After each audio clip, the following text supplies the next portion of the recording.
Hallo, willkommen bei Tag 2 auf unserer Islandreise.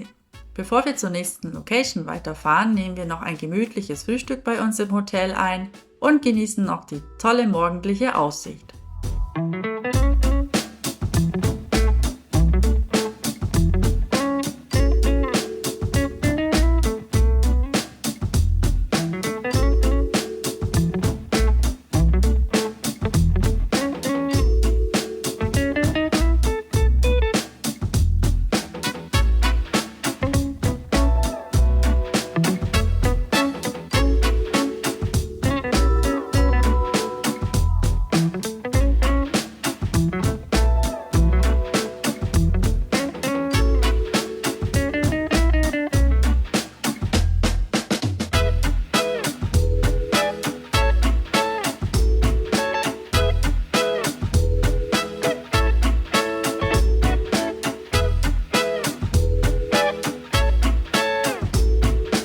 Bis es wieder auf den Asphaltweg zurückgeht, müssen wir jetzt erstmal diese Schotterstraße weiterfahren. Übrigens, laut unseren Insider-Informationen von einem echten Isländer gibt es erst seit ca. 20 Jahren Asphaltstraßen in Island. Davor gab es nur solche Schotterwege. Aber auf dem Weg bis dahin haben wir auch noch sehr schöne Aussichten und deswegen bleiben wir dann nochmal stehen, um uns diese etwas genauer anzuschauen.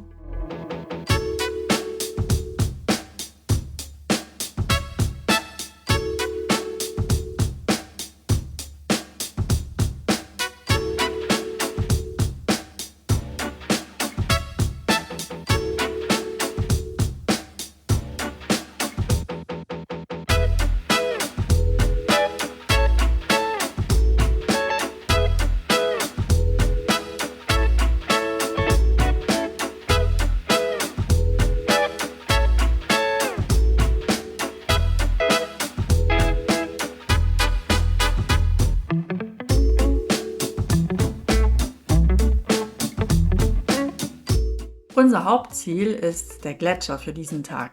Aber wenn man in Island unterwegs ist, kommt man zwangsläufig die ganze Zeit an irgendwelchen Wasserfällen vorbei. Der nächste, den wir vom Straßenrand aus sehen, heißt Fossasidu und gefällt uns so gut, dass wir kurz doch nochmal stehen bleiben.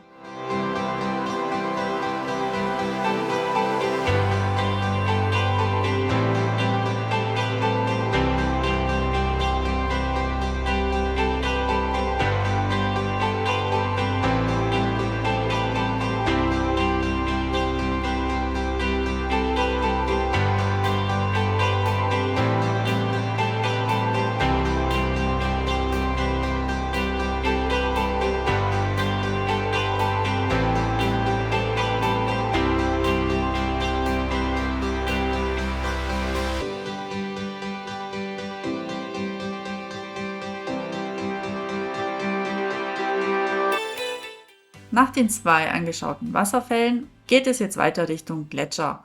Und zwar erstmal an einen Viewpoint, damit wir uns das aus der Ferne mal anschauen können.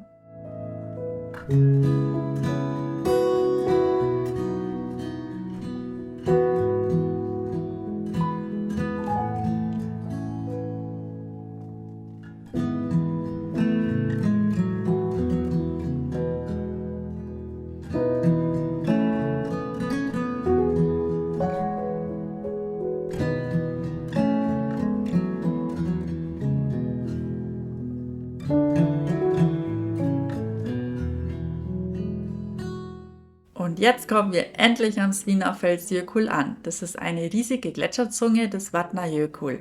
Es ist auch nur ein kurzer Marsch vom Parkplatz und dann steht man auf einmal vor gigantischen Eiswänden und ganz großen Eisschollen im See.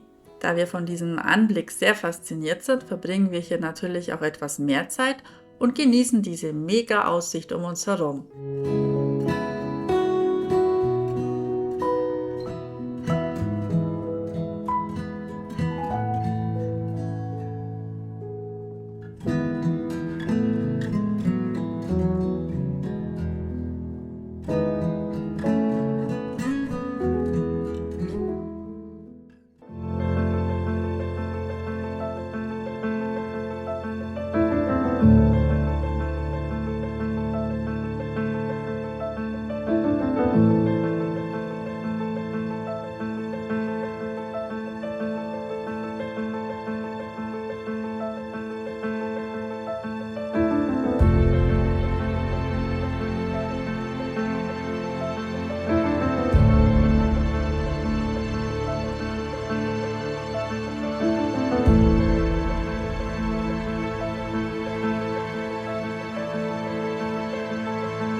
fahren wir zum nächsten Gletscher und zwar zum Jökulsárlón-Gletscher. Auch dort waren wir das letzte Mal, als wir auf Island waren, aber nachdem dieser Gletscher wie auch die Diamond Beach ziemlich direkt an der Ringstraße liegen, schauen wir uns das Ganze nochmal an.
Bevor es zur nächsten Unterkunft geht, fahren wir noch als letztes zum Sea Viewpoint. Man hat uns gesagt, dass man sich das am Abend mal anschauen soll, weil sich da die Berge besonders schön im Wasser spiegeln.